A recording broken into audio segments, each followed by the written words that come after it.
নমস্কাৰ এই মুহূৰ্তত আহি পৰিছে ৰাতিপুৱাৰ কেইবাটাও পিক ব্ৰেকিং নিউজ। আজি হৈছে ২৬ ডিচেম্বৰ। অৰুণোদয় আঁচনিৰ তালিকাত নাম থাকিলে অতি শীঘ্ৰে কৰি লওক তিনিটা গুৰুত্বপূৰ্ণ কাম। নতুন বছৰতে অৰুণোদয় আঁচনিৰ টকা পাবলৈ কৰিব লাগিব এইকেইটা কাম। অন্যথা আপোনাৰ একাউণ্টত অৰুণোদয় আঁচনিৰ ১২৫০ টকাৰ পৰিৱৰ্তে ৩,১০০ টকা নাপাব। চৰকাৰী ঘৰত জিঅ'টেক কৰা প্ৰতিজন হিতাধিকাৰীৰ বাবে ভাল খবৰ। যদি আপুনি জিঅ'টেক কৰিছে অতি শীঘ্ৰে চৰকাৰী ঘৰ টকা লাভ কৰিব। পিয়াৰ কিষাণৰ প্ৰতিজন হিতাধিকাৰীৰ বাবে ভাল খবৰ আহিব। নতুন বছৰতে ২,০০০ টকাৰ পৰিৱৰ্তে ৪,০০০ টকা পাব পাৰে। আত্মসহায়ক মহিলাসকলে ১০,০০০ টকা পালেনে? ৰেচন কাৰ্ডৰ কেইবাটাও নতুন নিয়ম সলনি হৈছে, নাজানিলে ভয়ংকৰ বিপদ। লগতে কেইবাটাও ৰাজনৈতিক খবৰৰ লগতে অৰাজনৈতিক খবৰ যুগুত কৰা হৈছে আজিৰ দিনটোত। গোটেই অসম তথা ভাৰতৰ বিভিন্ন প্ৰান্তৰ পৰা যুগুত হৈছে কেইবাটাও ডাঙৰ খবৰ। এনেবোৰ খবৰ নিতেও পাই থাকিবলৈ চেনেলটি ছাবস্ক্ৰাইব কৰি ভিডিঅ'ৰ এটা লাইক কৰিবলৈ নাপাহৰিব। আজিৰ আমাৰ প্ৰথম দশমীৰ গুৰুত্বপূৰ্ণ খবৰ হৈছে অসমবাসীৰ বাবে এটা ডাঙৰ খবৰ। অৰুণোদয় আঁচনিৰ লাখ লাখ হিতাধিকাৰীয়ে শীঘ্ৰে আপডেট কৰক KYC। ফেব্ৰুৱাৰী মাহত লাভ কৰিব ডাঙৰ উপহাৰ। অৰুণোদয় আঁচনিৰ ধন নিয়মীয়াকৈ পাবলৈ বেংক একাউণ্ট ঠিক হৈ থাকিব লাগিব। অৰুণোদয় আঁচনিৰ তালিকাত নাম থাকিলে আপোনাৰ বাবে অত্যন্ত ভাল খবৰ। ফেব্ৰুৱাৰীত অৰুণোদয় আঁচনিৰ ১২৫০ টকাৰ পৰিৱৰ্তে চৰকাৰে প্ৰদান কৰিব বৃহৎ উপহাৰ। আৰু জানুৱাৰীতে অৰুণোদয় আঁচনিৰ টকা বৃদ্ধি পোৱাৰ সম্ভাৱনা। বহু লোকে KYC নকৰে আৰু যাৰ কাৰণে আপোনাৰ একাউণ্টত টকাটো জমা নহয়। যদি অৰুণোদয়ৰ তালিকাত আপোনাৰ নামটো অন্তৰ্ভুক্ত হৈ আছে অতি শীঘ্ৰে KYC আপডেট কৰি লৈ লওক। চৰকাৰে টকা দি দিয়ে কিন্তু একাউণ্টলৈকে নাযায় যদি আপোনাৰ KYCটো আপডেট কৰা নাথাকে। ইয়াৰ কাৰণ হৈছে একাউণ্টত KYC আপডেট হৈ নাথাকে। নিজৰ বেংক একাউণ্ট যদি পৰিষ্কাৰ হৈ নাথাকে তেন্তে চৰকাৰে টকা দিলেও একাউণ্টত জমা নহয়। অসমৰ মুখ্যমন্ত্ৰী ডক্টৰ হিমন্ত বিশ্ব শৰ্মাই সম্পূৰ্ণকৈ উল্লেখ কৰিছে। দ্বিতীয়তে উল্লেখ কৰিছে অৰুণোদয়ৰ বাবে যিটো মোবাইল নম্বৰ দিছে সেই মোবাইল নম্বৰটো এক্টিভ কৰি ৰাখক। অৰুণোদয় আঁচনি আবেদন কৰাৰ সময়ত আপুনি কোনটো মোবাইল নম্বৰ দিছে মোবাইল নম্বৰটো এক্টিভ হৈ আছেনে? যদি মোবাইল নম্বৰটো এক্টিভ হোৱা নাই তেনে ক্ষেত্ৰত আপুনি এক্টিভ কৰি ৰাখিব লাগিব। অন্যথা মোবাইল নম্বৰ চেঞ্জ কৰিলে আপুনি নতুনকৈ আকৌ চেঞ্জ কৰিব লাগিব অৰুণোদয় আঁচনিৰ পৰা। কিবা কাৰণত যদি মোবাইলটো পৰিৱৰ্তন হয় চৰকাৰক জনাব লাগিব। আপুনি কেনেকৈ চৰকাৰক জনাব? আপুনি ব্লক বা পঞ্চায়তৰ জৰিয়তে নতুনকৈ আকৌ মোবাইল নম্বৰটো সলনি কৰি লৈ ল'ব পাৰিব। ইয়াৰ পৰা প্ৰত্যেক ব্লকত এজন অৰুণোদয়ৰ সহায়ক থাকিব।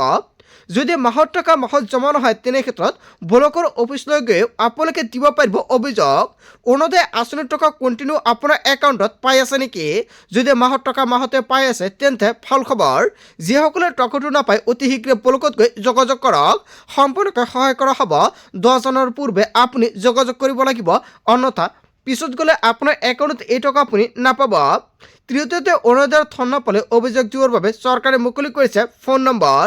আৰু এই ফোন নম্বৰত ফোন কৰি দিব পাৰিব আপুনি অভিযোগ। ফেব্ৰুৱাৰী মাহত চৰকাৰে অৰুণোদয় হিতাধিকাৰীক দিব ডাঙৰ উপহাৰ। হয়, অসমৰ মুখ্যমন্ত্ৰী ডক্টৰ হিমন্ত বিশ্ব শৰ্মাই এটা ডাঙৰ উপহাৰ দিব অৰুণোদয়ৰ প্ৰতিজন হিতাধিকাৰীক। উপহাৰ হিচাপে মহিলাসকলে কি বিচাৰে টকা নে অন্য কিবা আপোনালোকৰ উপহাৰটো নিশ্চয় আপুনি কমেণ্ট কৰি জনাই দি যাব।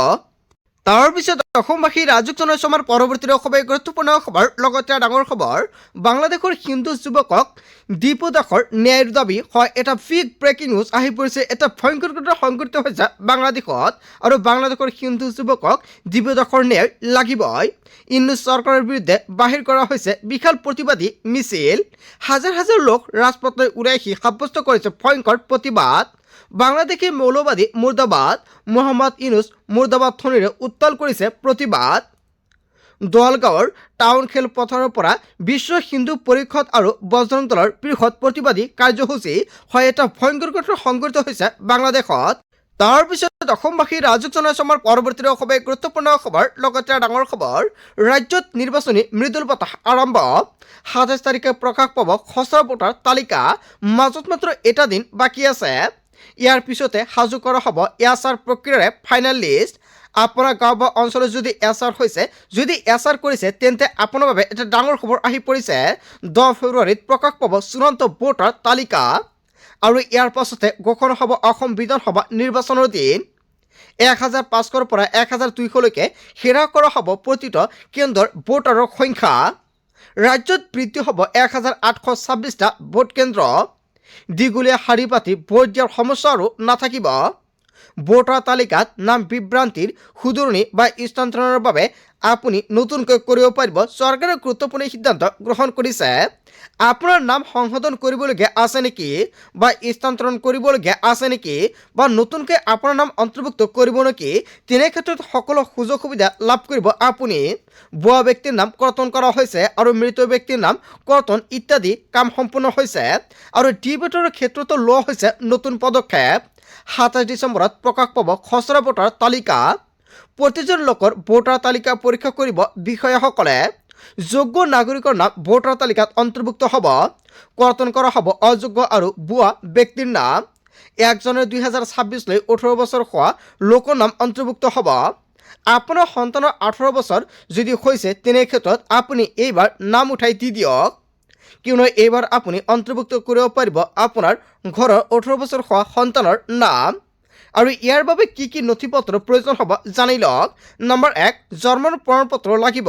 নম্বৰ 2ত উল্লেখ কৰিছে স্থায়ী ঠিকনাৰ প্ৰমাণপত্ৰ। নম্বৰ 3, অভিভাৱকৰ voter card. Number 4, passport size photo. আৰু এই সকলোবোৰ নথি পত্ৰ ফৰ্ম 6ৰ লগত আপুনি একেলগে গাঁঠি দিব লাগিব। আজি জমা দিয়ক বিয়লৰ হাতত এই ফৰ্ম। কিবা দাবী ওজৰ আপত্তি থাকিলে বিয়লক দিব পাৰিব অভিযোগ। হয়, এটা ডাঙৰ খবৰ আহি পৰিছে। যদি আপোনাৰ নামটো ভোটাৰ তালিকাত অন্তৰ্ভুক্ত হৈ আছে আৰু কিবা শুধৰণি কৰিবলগীয়া থাকে তেনে ক্ষেত্ৰত আপুনি কৰিব পাৰিব 27 তাৰিখৰ পিছত। 27 তাৰিখত চেক কৰক আপোনাৰ ভোটাৰ তালিকা। কেনেকৈ ভোটাৰ তালিকা কাইলৈ চেক কৰিব যদি আপোনালোকে নাজানে নিশ্চয় কমেণ্ট কৰি জনাই দিব। নেক্সট ভিডিঅ'ত সম্পূৰ্ণকৈ ষ্টেপ বাই ষ্টেপ দেখুৱাই দিম। তাৰপিছত অসমবাসী ৰাজুক জনসমাৰ পৰৱৰ্তী খুবেই গুৰুত্বপূৰ্ণ খবৰ, লগতে ডাঙৰ খবৰ। বিৰোধী ঐক্যৰ আসন বুজাপৰা সন্দৰ্ভত ডাঙৰ খবৰ আহি পৰিছে। আসন বুজাপৰা সন্দৰ্ভত এতিয়া ঐক্যমতত বিৰোধী শিবিৰ। জানুৱাৰী পহিলা সপ্তাহতে পুনৰ বৈঠক বিৰোধী ঐক্যৰ। কংগ্ৰেছৰে একাংশই বিচাৰিছে সোনকালে হওক আসন বুজাপৰা। অজাপা আৰু ৰাইজৰ দলেও বিচাৰিছে শীঘ্ৰে চূড়ান্ত কৰক এই আসন। আৰু আসন বুজাপৰাৰ সমীকৰণ এতিয়াই ৰাজহুৱা নকৰে বিৰোধীয়ে। আসন বুজাপৰা চূড়ান্ত হ'লেই সুযোগ ল'ব পাৰে বিজেপিয়ে। বিৰোধী ঐক্যৰ প্ৰাৰ্থী সমষ্টি চাই বিজেপি ল'ব পাৰে ৰণকৌশল। আৰু সমষ্টি হেৰুৱাব জানিলেই উঠিব পাৰে দল ত্যাগৰ জোৱাৰ। কংগ্ৰেছেৰে একাংশ সমূহীয়াকৈ পদত্যাগ কৰিব সমষ্টি হেৰুৱালে। আৰু যাৰ বাবে আসনৰ সংখ্যা চূড়ান্ত কৰিবলৈ গৈ এতিয়া বিভাগত নেতৃত্ব। অজাপা আৰু ৰাইজৰ দলে বিচাৰিছে 15খনকৈ বেছি আসন। আৰু 3 বামপন্থী দলৰ হৈ আসন বুজাপৰাৰ কোনেও সমস্যাই নাই। সংখ্যালঘু অত্যাধিক এলেকাৰ আসনক লৈ হ'ব পাৰে মতভেদ। আৰু বিৰোধী ঐক্যৰ আসন বুজাপৰা সন্দৰ্ভত ডাঙৰ খবৰ আহি পৰিছে। হয়, এটা বিগ ব্ৰেকিং নিউজ আহি পৰিছে। ইয়াৰ বিষয়ে জনতাই কি ক'ব? যদি জনতাৰ কিবা মন্তব্য কৰিব লগা থাকে আপোনালোকৰ মন্তব্যটো নিশ্চয় কমেণ্ট কৰি জনাই দিব। তাৰপিছত অসমবাসী ৰাজুক জনসমাৰ পৰৱৰ্তী খুবেই গুৰুত্বপূৰ্ণ খবৰ, লগতে ডাঙৰ খবৰ। মুখ্যমন্ত্ৰী হিমন্ত বিশ্ব শৰ্মা নৱবৰ্ষৰ উপহাৰ হয়। অসমৰ মুখ্যমন্ত্ৰী ডক্টৰ হিমন্ত বিশ্ব শৰ্মাই সকলোকে নৱবৰ্ষৰ উপহাৰ প্ৰদান কৰিব। উপহাৰ হিচাপে কি ল'ব নিশ্চয় সম্পূৰ্ণকৈ জানি লওক বা কি দিব মুখ্যমন্ত্ৰী ডক্টৰ হিমন্ত বিশ্ব শৰ্মাই। 7 টকাকৈ ডাঙৰ ঘোষণা কৰিব মুখ্যমন্ত্ৰী ডক্টৰ হিমন্ত বিশ্ব শৰ্মাই। 9 জানুৱাৰীত এডিআৰিৰ 4ৰ্থ বৰ্গৰ নিযুক্তি পত্ৰ বিতৰণ কৰা হ'ব। আৰু 10 জানুৱাৰীত এডিআৰিৰ 3য় বৰ্গৰ নিযুক্তি পত্ৰ বিতৰণ কৰিব। আকৌ 1 জানুৱাৰীৰ পৰা ৰাজ্যত আৰম্ভ হ'ব বাবু আঁচনি। যুৱকসকলৰ বাবে মুকলি কৰা হ'ব বাবু আঁচনি। 1 জানুৱাৰীৰ পৰাই কেৱল 100 টকাতে লাভ কৰিব ৰেচন। ৰেচনত থাকিব চাউলৰ লগতে দালি, চেনি আৰু নিমখ। 1 জানুৱাৰীত অৰুণোদয় হিতাধিকাৰীয়ে লাভ কৰিব ভাল খবৰ। অৰুণোদয়ৰ তালিকাত নাম থাকিলে 1250 টকাৰ পৰিৱৰ্তে 3100 টকালৈকে বৃদ্ধি কৰিব পাৰে। কিন্তু এতিয়ালৈকে মুখ্যমন্ত্ৰী ডক্টৰ হিমন্ত বিশ্ব শৰ্মাই ঘোষণা কৰা নাই। জানুৱাৰীৰ পৰাই ৰন্ধন গেছত পাব ৰাজসাহায্য। 300 টকাতে পাব উজ্জ্বলা যোজনাৰ ৰন্ধন গেছ। প্ৰথম আৰু দ্বিতীয় বৰ্গৰ চাকৰিৰ 3% সংৰক্ষিত হ'ব চাহ বাগিচাৰ বাবে। আৰু প্ৰতি বছৰে 6ৰ পৰা 7 গৰাকী DSP চাকৰি লাভ কৰিব। জানুৱাৰী মাহত বাগিচা অঞ্চলত এখনকৈ হাইস্কুল মুকলি কৰা হ'ব। আৰু প্ৰতিখন মেডিকেল কলেজত 4টাকৈ পদ সংৰক্ষণ হ'ব। মুখ্যমন্ত্ৰী হিমন্ত বিশ্ব শৰ্মাই নৱবৰ্ষত কেইবাটাও বৃহৎ সুবিধা প্ৰদান কৰিব জনতাক।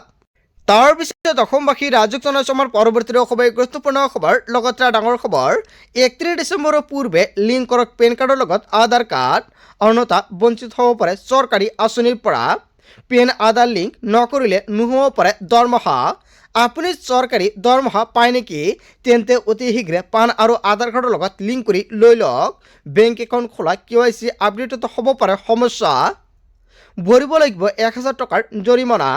অন্তিম সময়সীমা হৈছে 31 ডিচেম্বৰ। মাজত মাত্ৰ কেইটাদিনমান বাকী আছে। লিংক নকৰিলে বিকল হৈ পৰিব পাৰে আপোনাৰ পেন কাৰ্ড আৰু আধাৰ কাৰ্ড।